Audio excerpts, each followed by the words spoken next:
Congress hanging in the balance. Both Democrats and Republicans are zeroing in on several key races in the suburbs, hoping to turn the tide. WGN Julian Cruz joining us now with more on the races to watch. Hi, Julian. Hi, Micah and Ray. Party leaders, national party leaders, are spending money in Illinois, and just as important, valuable time with the election just 4 days away. The fact that President Joe Biden and House Minority Leader Kevin McCarthy will be here tomorrow, a clear indication of how close the race is when you look at Chicago's collar counties. As a scientist, I understand that climate change is real, and it's largely caused by human emission of greenhouse gases. Incumbent 11th District Congressman Bill Foster last month on WGN Political Report making his arguments for re-election, facing a considerable challenge from Republican businesswoman Catalina Lauf. What do you propose to help the economy? First and foremost, balance the budget and stop spending taxpayer money, stop providing billions of dollars in foreign aid when people here back home are suffering. The presence of U.S. Vice President Kamala Harris this Sunday in Chicago, a measure of just how vital those suburban congressional races will be across Chicagoland and Northwest Illinois when it comes to 2023 control of the House and Senate. So this is a weekend of outside support for both parties, and it's what may make this a bit of a nail-biter. WGN political analyst Paul Lisnick says the races are tight in many Chicagoland suburbs.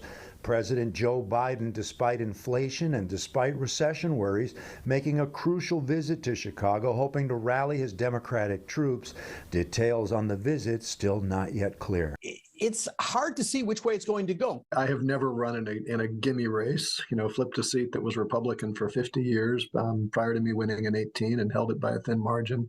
And it still is a very purple seat. Incumbent Democratic Congressman Sean Casten says he'll be traveling this weekend across his sprawling district, which includes many of Chicago's southwest suburbs. Our country is at our best when seats are pretty purple because you need to go out and meet people on both sides of on all sides of the political spectrum. This seat is one that's been tight for a while, and all the momentum is going our way. 6th Congressional District Republican candidate Keith Pekow hoping to cross the finish line first with help from the U.S. House Minority Leader Kevin McCarthy, rallying with Republicans tomorrow in Oak Brook.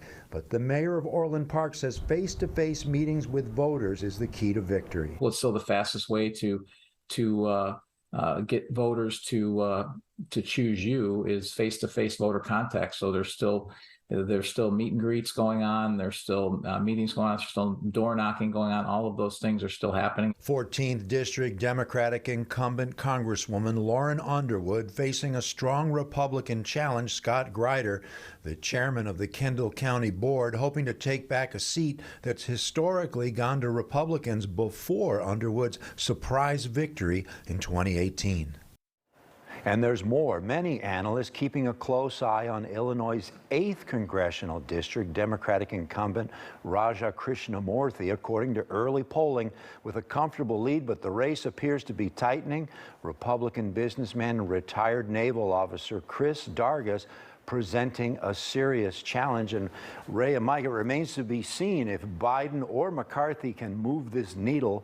I guess we're going to find out Election Day. That's right. Thank you, sir.